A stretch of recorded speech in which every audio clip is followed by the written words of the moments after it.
আসসালামু আলাইকুম ওয়া রাহমাতুল্লাহি ওয়া বারাকাতুহু। সম্মানিত দর্শক, আপনারা দেখছেন বগুড়া ডিস্ট্রিক্ট সোনাতলা থানা ডিগদেরি গ্রামের মধ্যপাড়া।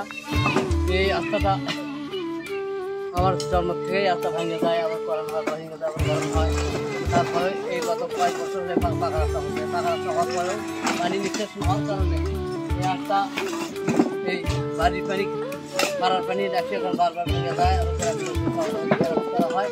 এই অবস্থা হয়ে আছে। আমি চাই ভালো একটা ব্যবস্থা করে গেছে। হ্যাঁ, এই রাস্তাটা বরবাদ হয়ে সেই হবে। এই জন্য এই ডিগ্রি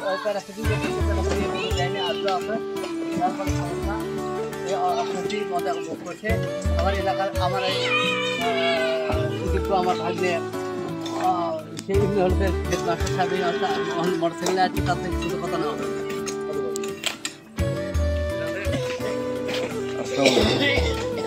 আসসালামু আলাইকুম।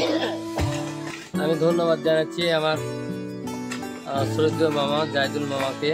উনি সারা দেশের বিভিন্ন রাস্তাঘাট মেরামত করে থাকেন, যেখানে সরকারি বা সামাজিক সুযোগ হয় না, সাধারণ মানুষ জাহিদুল আছেন এবং আমরা ওনার জন্য দোয়া করি, ওনার দীর্ঘায়ু কামনা করি। উনি 10 দিন বেঁচে আছেন এলাকার এবং আপনারাও সবাই দোয়া করবেন ওনার জন্য, যেন উনি ওনার পরিবার এবং গ্রামের মানুষের সুখে শান্তিতে থাকতে পারে। এবং গ্রামে আমার কথা শেষ করছি। আসসালামু আলাইকুম। ধন্যবাদ।